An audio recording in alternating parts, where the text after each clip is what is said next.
Bonjour et bienvenue sur cette vidéo avec Claire, votre conseillère en allaitement et en parentalité. Je voudrais aborder ce matin un petit point particulier de l'allaitement, une notion qui semble précise et en même temps très vague. L'allaitement à la demande, qu'est-ce que c'est? Qu'est-ce que ça veut dire réellement?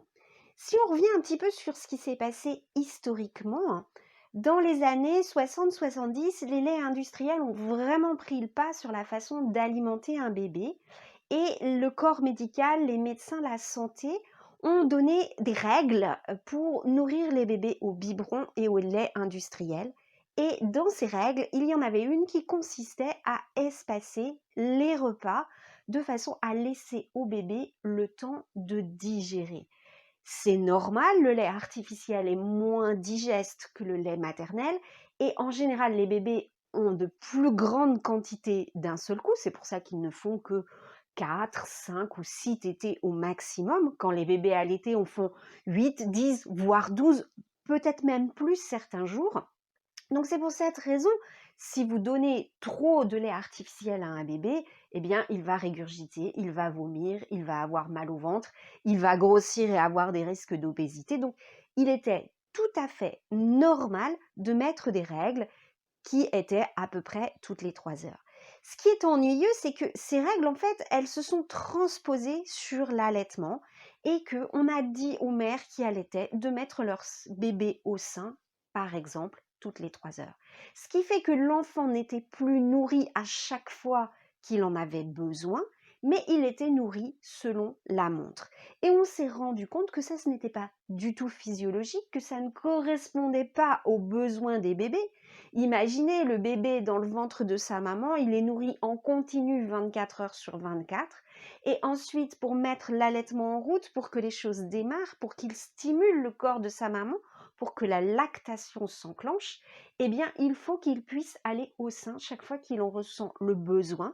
C'est vraiment ça qui va permettre aux deux physiologies de s'adapter, qui va permettre de donner l'information au corps de la maman.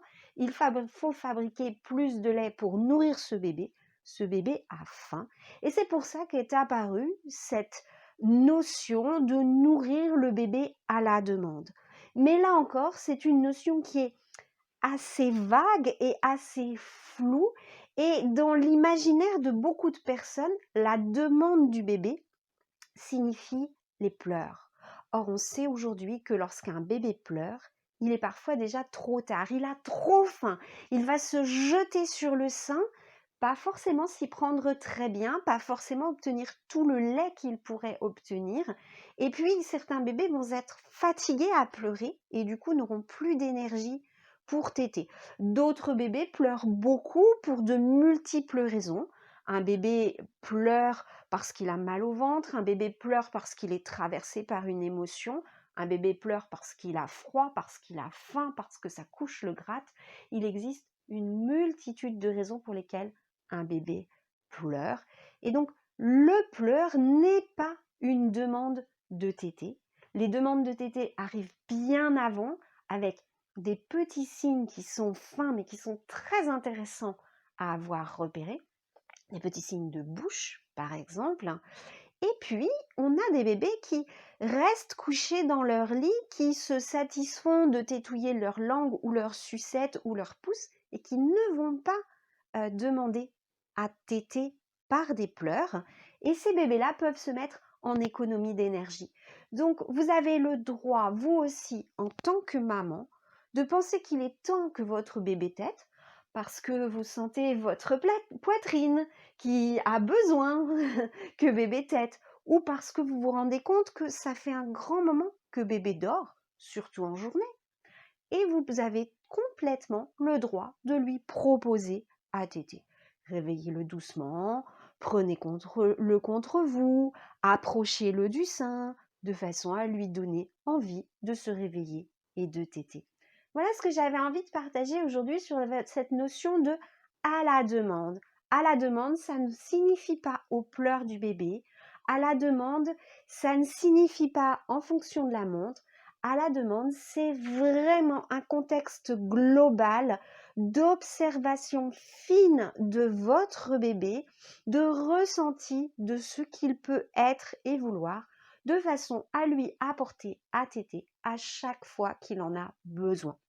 Alors bien sûr, on est bien d'accord, une tétée, ce n'est pas forcément que alimentaire. Il existe aussi des tétées câlins et des tétées réconfort et elles ont toute leur importance. Voilà ce que je voulais partager avec vous sur l'allaitement à la demande.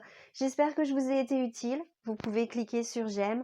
Vous avez un commentaire, une remarque, allez-y. Je vous répondrai personnellement et avec beaucoup de plaisir. Vous voulez savoir ce qui se passe sur cette chaîne? Abonnez-vous. À bientôt, j'espère.